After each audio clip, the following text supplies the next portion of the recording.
काला साया।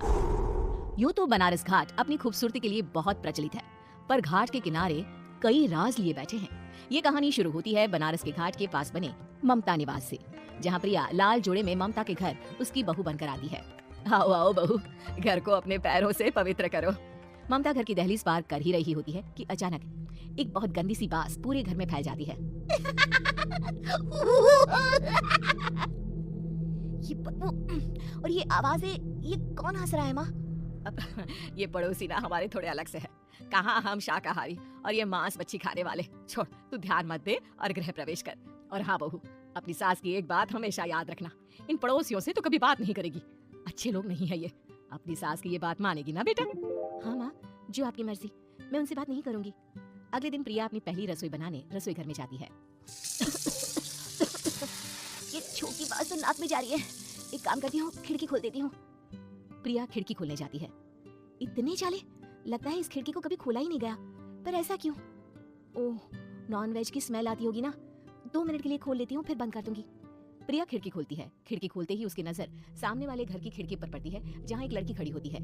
हाथों में मेहंदी, लाल रंग की साड़ी, बिल्कुल सजी धजी, मानो प्रिया की तरह ही वो भी नई नवेली बहू हो। वो प्रिया को देखकर मुस्कुराती है।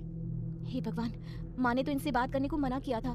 प्रिया फौरन ही खिड़की बंद कर देती है और तवे पर चढ़े रोटी की ओर देखने लगती है, पर वहाँ रोटी न होकर मछली पड़ी होती है।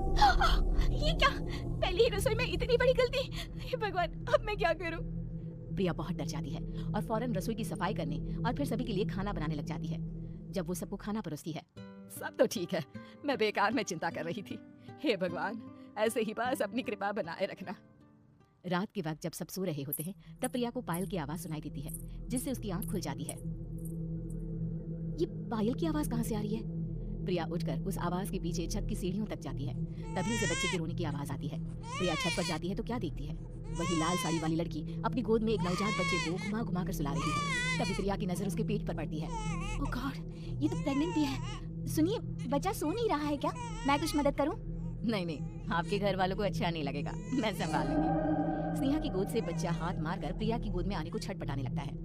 दोनों घर अगल बगल में बने होने के कारण प्रिया उस बच्चे को गोद में ले लेती है। प्रिया के पास आते ही वो सो जाता है। बच्चे का वो स्पर्श रात भर प्रिया भूल नहीं पाती और अगली सुबह वो छत पर कपड़े सुखा रही होती है। तभी उसे एक औरत इशारा करके बुलाती है। स्नेहा कह रही थी बाबू तुम्हारी गोद में आते ही सो गया। मैं गौरी, स्नेहा की माँ हूँ। बहू, घर आना, बाबू को खिला भी लेना। शाम को जब घर पर कोई नहीं रहता, बच्चे से मिलने के लिए प्रिया छिपकर अपनी पड़ोसन के घर चली जाती है और कुछ देर बच्चे को खिलाकर वापस लौट आती है। इसके कुछ दिन बाद ही प्रिया को पता चलता है कि वो माँ बनने वाली है। ममता की खुशी का ठिकाना नहीं रहता।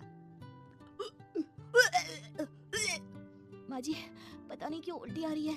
प्रिया भागती हुई वॉशरूम में जाती है तो हरी और लाल रंग की उल्टी करती है। उस उल्टी में से कीड़े निकलते हैं। ये क्या? खून और ये कीड़े! माँ, माँ! प्रिया की आवाज सुनकर ममता दौड़ कर आती है, पर बेसिन में कुछ नहीं होता। प्रिया हक्की बक्की रह जाती है। ये सब क्या हो रहा है? प्रिया घबरा जाती है और अपने कमरे में जाकर सो जाती है। डर के कारण वो इतनी थक जाती है कि उसकी आंख लग जाती है। तब उसे ऐसा लगता है उसके पेट पर मानो कोई बैठा हुआ हो। कौन हो? प्रिया के पेट पर एक 5 महीने की बच्ची बैठी हुई थी, जो बुरी तरह जली हुई थी। माँ, तुम ही मुझे लाई ना अपने पेट में? मैं तुम्हारी माँ नहीं हूँ। कौन हो तुम?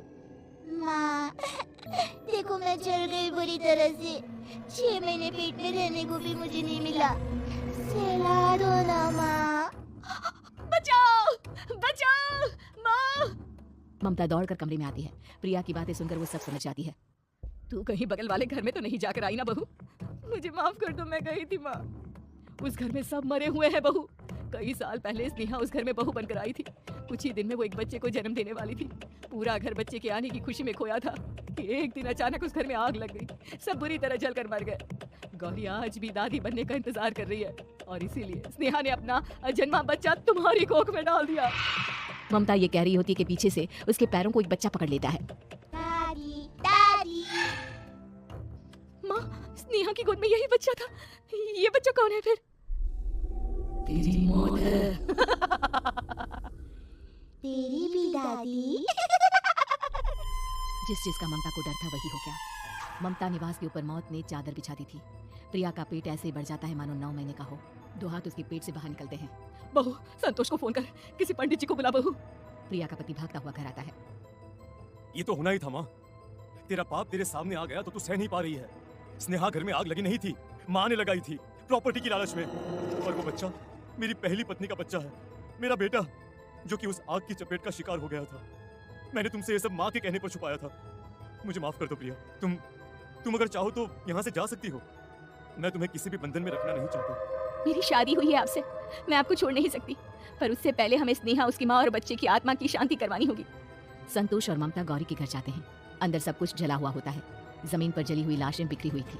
ममता रो रो कर अपनी करने की माफी गौरी से मांगती है।